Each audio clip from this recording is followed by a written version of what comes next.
Sarah Martinez had always been different from other girls in her neighborhood. While her friends spent evenings watching movies or chatting about boys, she was in the local gym learning Brazilian Jiu-Jitsu from her Uncle Carlos. Her mother thought it was a waste of time, but her father supported her passion after seeing how confident it made his shy daughter.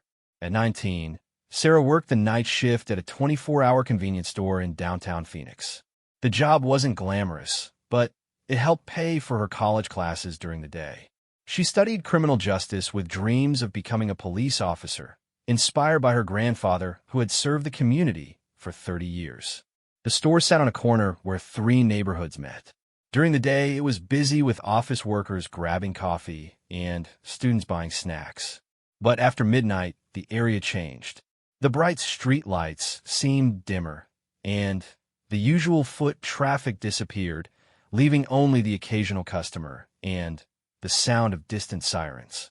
Sarah's manager, Mr. Kim, had warned her about working alone during the late hours. He offered to hire additional security, but the store's tight budget made that impossible. Instead, he installed new cameras and a panic button under the counter. Sarah appreciated his concern, but she felt capable of handling herself. Her 5 years of martial arts training had given her skills that most people never developed. On this particular Tuesday night in October, Sarah noticed something unusual. A group of men had been hanging around the parking lot for over an hour, occasionally entering the store to buy single items like gum or cigarettes. Their behavior seemed coordinated, almost rehearsed. Each time one entered, the others positioned themselves around the building's exterior. The first man was tall and thin with nervous energy that made him constantly fidget with his hands. The second was shorter but muscular, wearing a baseball cap pulled low over his eyes. The third had multiple tattoos covering his arms and walked with an aggressive swagger. The fourth was the youngest, probably still a teenager, but his eyes held a hardness that made Sarah uncomfortable. The fifth man appeared to be their leader, staying mostly in the background but clearly directing the others' movements. Sarah's training had taught her to read body language and recognize potential threats. Everything about this group screamed danger. Their positioning, their timing, and the way they avoided making direct eye contact while clearly studying the store's layout all pointed to one conclusion. They were planning something. She considered calling the police, but what would she tell them? That 5 men were legally standing in a public parking lot? That they were making her feel uncomfortable? She knew the response would be minimal, if any. The police were already stretched thin dealing with more serious crimes across the city. Instead, Sarah began preparing herself mentally and physically. She moved items behind the counter to clear potential escape routes. She made sure her phone was easily accessible and checked that the panic button was working. Most importantly, she centered herself using the breathing techniques her uncle had taught her. The store's fluorescent lights hummed overhead, casting harsh shadows across the empty aisles. The refrigerator units cycled on and off, creating a rhythmic background noise that normally comforted Sarah during quiet nights. Tonight, every sound seemed amplified. Every shadow seemed to hide potential threats. A regular customer, Mrs. Patterson, entered around 11:30 p.m. to buy milk and bread. Sarah was relieved to have another person in the store, even temporarily. Mrs. Patterson was a retired teacher who lived in the apartment complex across the street. She often stopped by during Sarah's shift, and they had developed a friendly relationship over the months. "Those men outside seem suspicious," Mrs. Patterson whispered while paying for her items. "I've seen them around the neighborhood lately, always in a group, always watching." Sarah nodded, appreciating the validation of her instincts. "I've noticed them too. Just be careful walking to your car." After Mrs. Patterson left, Sarah was alone again. The clock above the door showed 11:45 p.m. In her experience, trouble usually happened between midnight and 2 a.m. when the streets were emptiest and response times were longest. She reviewed her options. The store had 2 exits, the main entrance facing the street and a back door that led to an alley. Both had advantages and disadvantages. The front door offered visibility to passing traffic, but the back door provided a more direct escape route to safety. Sarah's uncle had always emphasized that the best fight was the one you avoided entirely. But sometimes avoidance wasn't possible. Sometimes you had to stand your ground and use everything you had learned. As she watched the 5 men finally begin moving toward the store entrance in formation, Sarah realized that tonight would be one of those times. At exactly midnight, the leader of the group gave a subtle hand signal. Sarah watched through the store's large windows as the 5 men split up, moving with practiced precision. 3 headed toward the main entrance, while 2 circled around toward the back of the building. This was no random crime of opportunity. It was a coordinated attack. The bell above the front door chimed as the first 3 men entered. Sarah's heart rate increased, but her breathing remained controlled. Years of training had taught her that panic was the enemy of clear thinking. She needed every advantage she could get. Evening, the leader said casually, approaching the counter. His voice was calm, almost friendly, but his eyes were cold and calculating. "We need you to open the register and give us everything in there." The tall, nervous man moved to block the front exit while the muscular one in the baseball cap positioned himself near the magazine rack, ready to move in either direction. Sarah could hear the back door being tested. The other 2 were trying to get inside from the rear.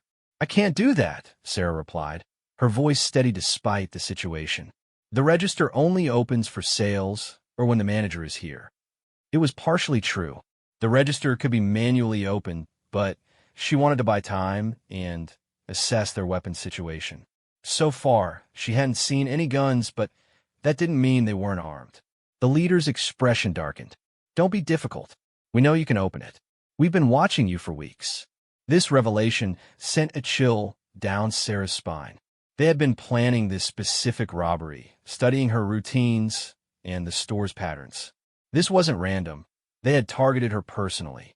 "Look," the muscular man said, pulling out a knife from his jacket pocket. "We don't want any trouble. Just give us the money and nobody gets hurt." Sarah's training kicked in immediately.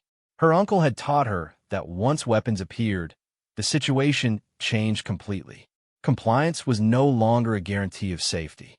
These men had already crossed several lines. They were prepared for violence. The back door finally opened, and the remaining 2 men entered through the rear of the store. Now she was surrounded, with all 5 men inside the building. The teenage member looked excited, almost giddy with adrenaline. The tattooed man cracked his knuckles, clearly hoping for a physical confrontation. "Last chance," the leader said, leaning over the counter. "Open the register or we'll take it anyway, and you'll get hurt in the process." Sarah's mind raced through her options. The panic button was within reach, but police response time would be at least 5 minutes. The register contained maybe $200. Not worth dying for, but these men had already demonstrated they were unpredictable and potentially violent. Her uncle's voice echoed in her memory. "In a real fight, there are no rules. Use everything you know, everything around you, and never give up."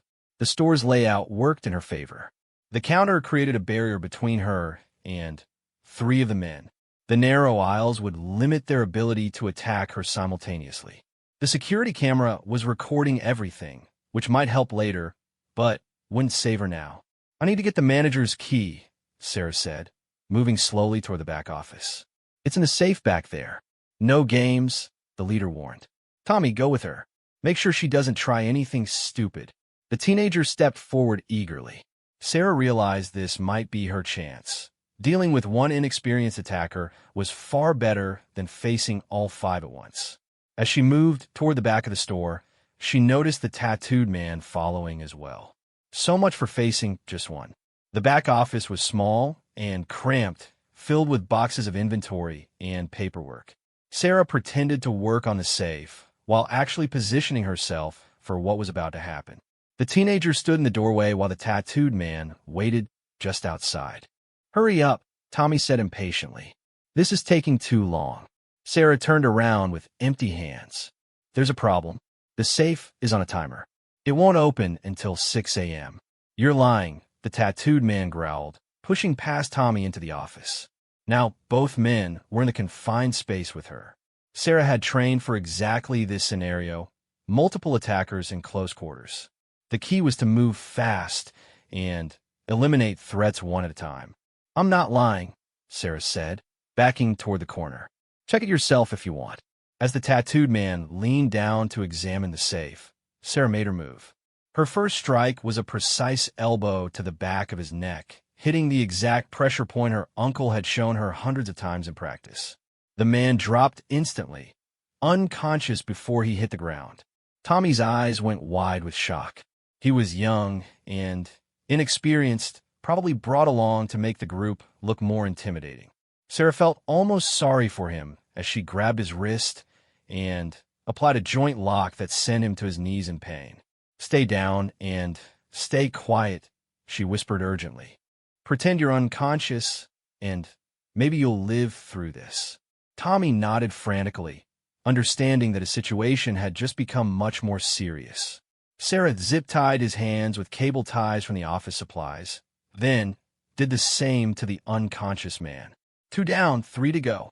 But now the hard part began. The remaining men would be more alert and more dangerous once they realized their friends were missing. Sarah could hear the remaining 3 men growing impatient in the main store area. Their voices carried back to the office, becoming more agitated with each passing moment. "What's taking so long back there?" the leader called out. "Tommy, get back here now," the nervous tall man shouted. Sarah knew she had perhaps 30 seconds before they came looking for their missing partners.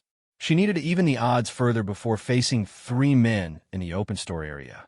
The office had one advantage: a second exit that led directly to the storage room, which connected to the main store through a different aisle.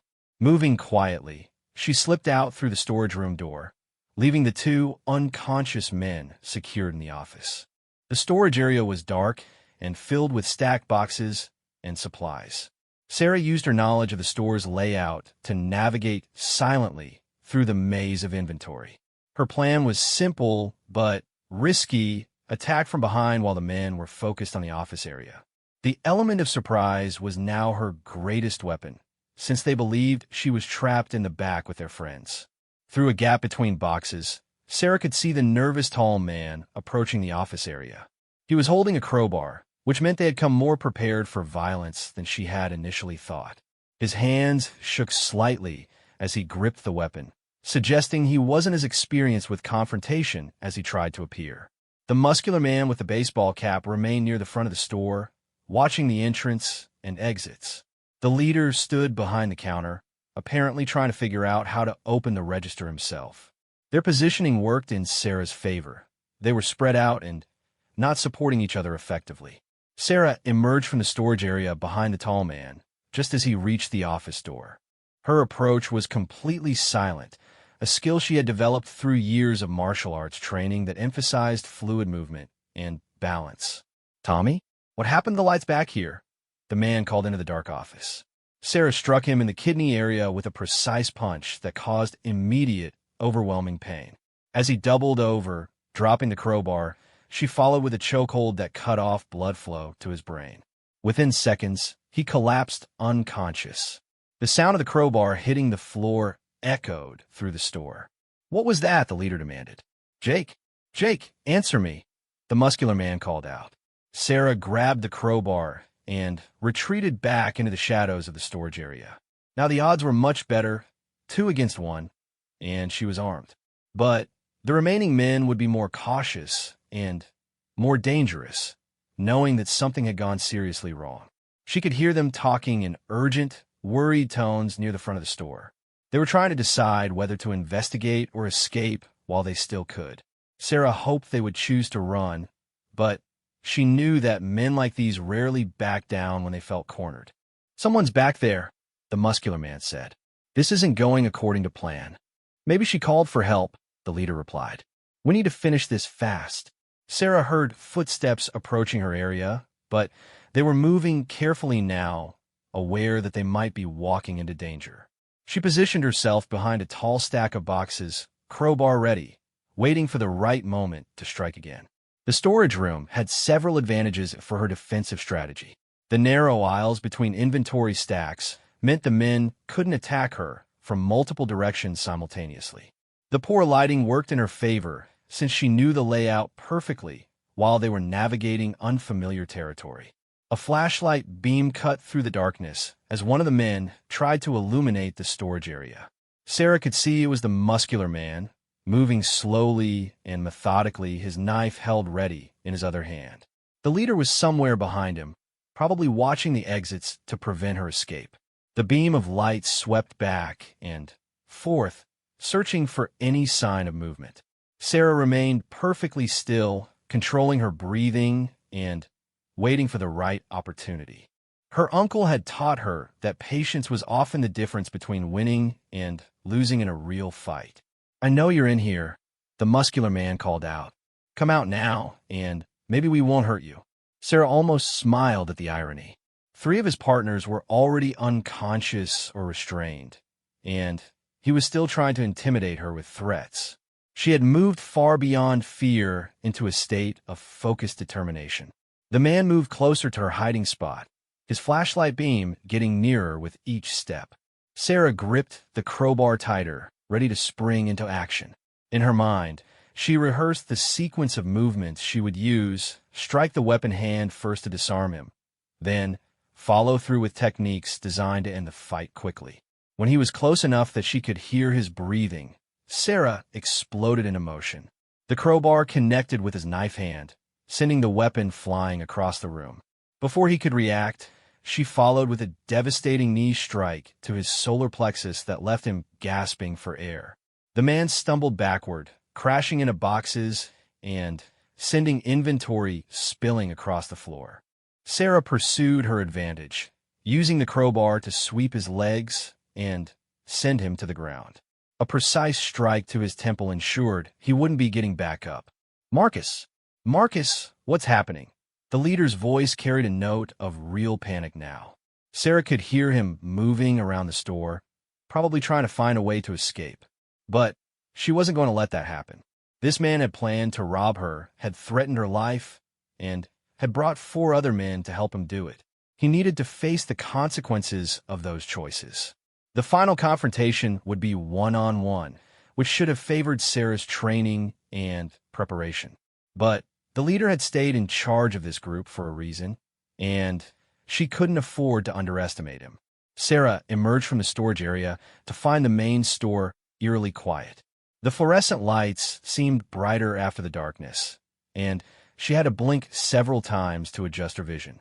The leader was nowhere visible, but she knew he was still inside the building. She had heard the front door chime when customers entered, and it hadn't chimed again. Moving carefully down the center aisle, crowbar in hand, Sarah scanned the store systematically.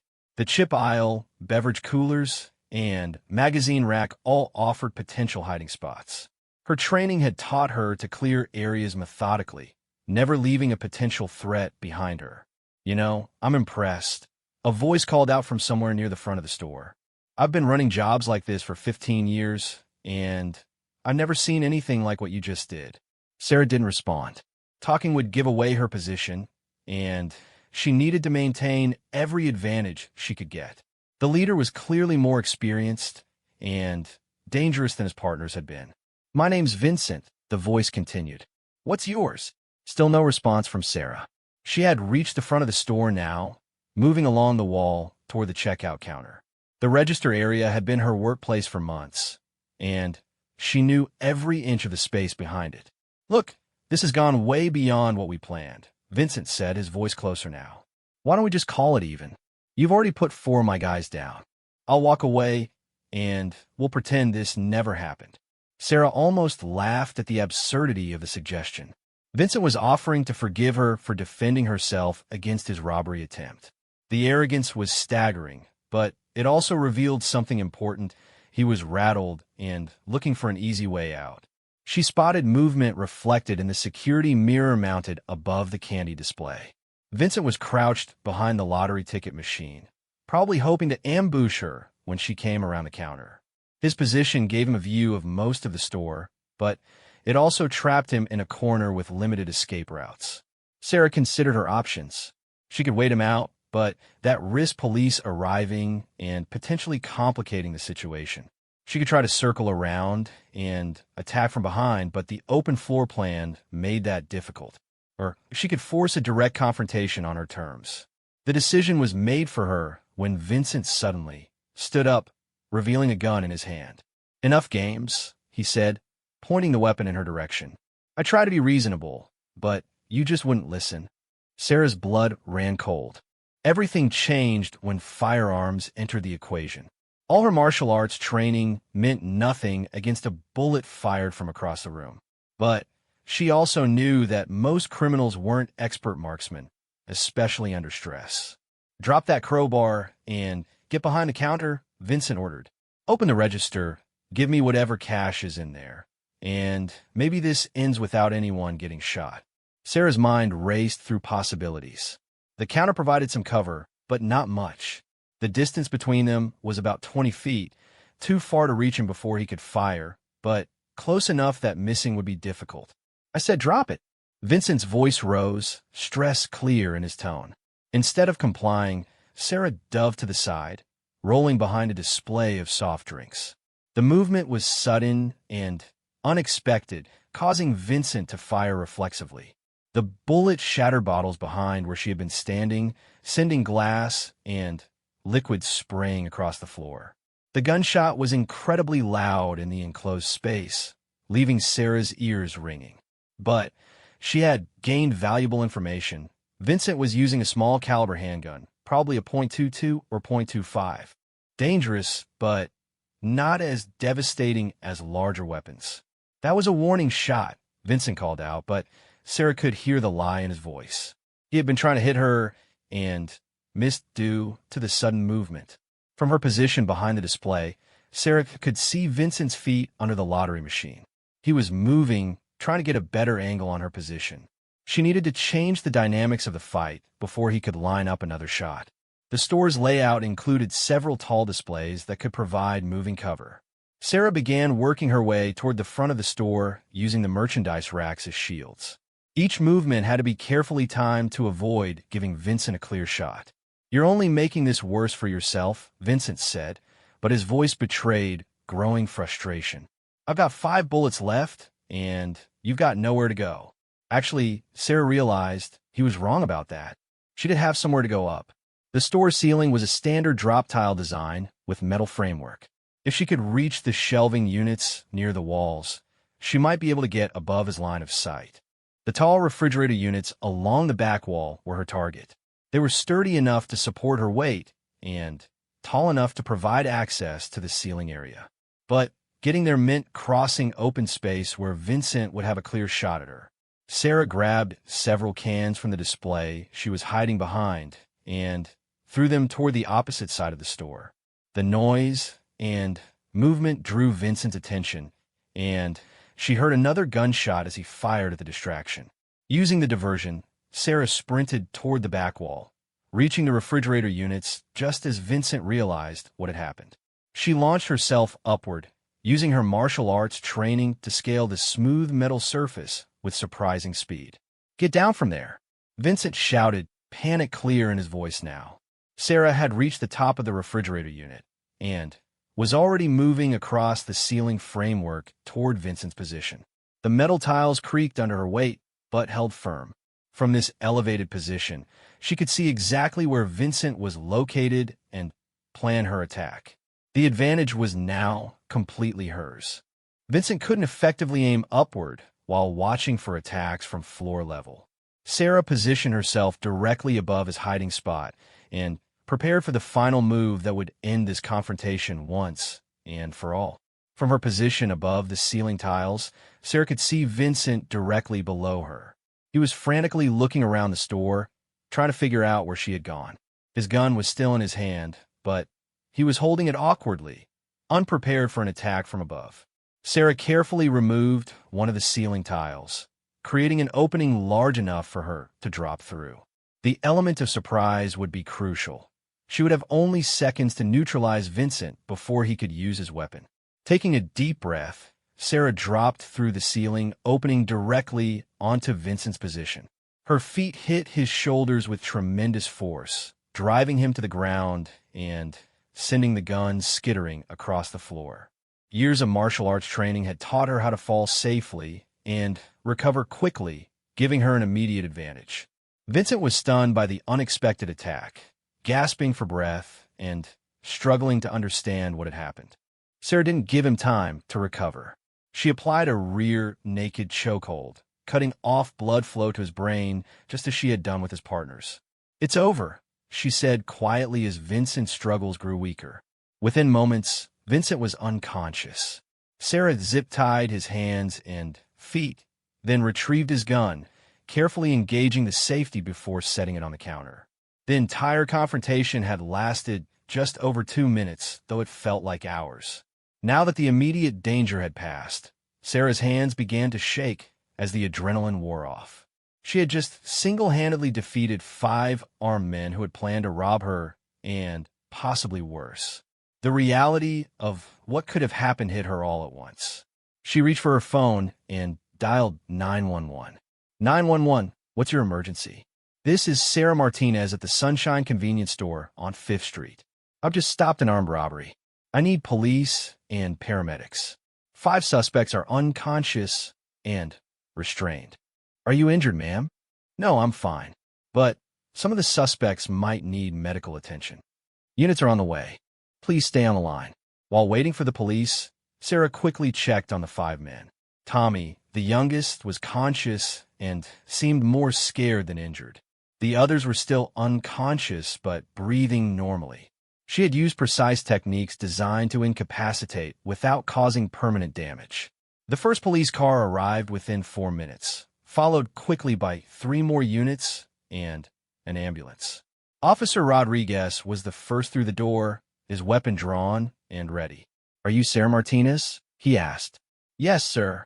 "Where are the suspects?" Sarah pointed to each location where the men were restrained. Officer Rodriguez looked around the store in amazement. Broken glass, scattered merchandise, but 5 grown men completely subdued by a 19-year-old college student. "Ma'am, I need you to tell me exactly what happened here." Sarah provided a detailed account of the evening's events, from noticing the suspicious behavior to the final confrontation. Officer Rodriguez took notes, occasionally asking clarifying questions. Detective Williams arrived 30 minutes later to conduct a more thorough investigation. The security cameras had recorded everything, providing clear evidence of the attempted robbery and Sarah's self-defense actions. "I have to ask," Detective Williams said, "how did you manage to take down 5 armed men by yourself?" "Training," Sarah replied simply. "My uncle taught me Brazilian jiu-jitsu and self-defense. I never thought I'd actually need to use it like this." The investigation revealed that Vincent's group had been responsible for a string of convenience store robberies across the city over the past 6 months. They had specifically targeted stores with young, female employees working alone during night shifts. Sarah was intended to be their next victim. All 5 men were charged with armed robbery, conspiracy, and various weapons violations. Vincent received the harshest sentence due to his role as the leader and his use of a firearm. The others, particularly Tommy, received lighter sentences in exchange for testifying against Vincent. Sarah's story quickly spread through local media and then national news. She became known as the convenience store hero, though she was uncomfortable with the attention. Multiple martial arts schools offered her sponsorships and training opportunities, recognizing her as proof that proper self-defense training could save lives. Her uncle Carlos was incredibly proud, but not entirely surprised. "I always knew you had the heart of a fighter," he told her. "But more importantly, you kept your head and used your training wisely. That's what made the difference." Sarah continued working at the convenience store for several more months while finishing her criminal justice degree. Mr. Kim installed additional security measures and hired a security guard for the night shifts, but Sarah had proven that sometimes the best security system was proper training and the courage to use it. She eventually became a police officer as planned, specializing in community outreach and self-defense education. She regularly visits schools and community centers, teaching women and young people the importance of being prepared to protect themselves. The entire incident, from the first man entering the store to Vincent being handcuffed, had lasted exactly 80 seconds. In those 80 seconds, Sarah had demonstrated that determination, proper training, and quick thinking could overcome seemingly impossible odds. Years later, when asked about that night, Sarah always emphasized the same point. I wasn't trying to be a hero. I was just trying to survive. But I was prepared, and that made all the difference.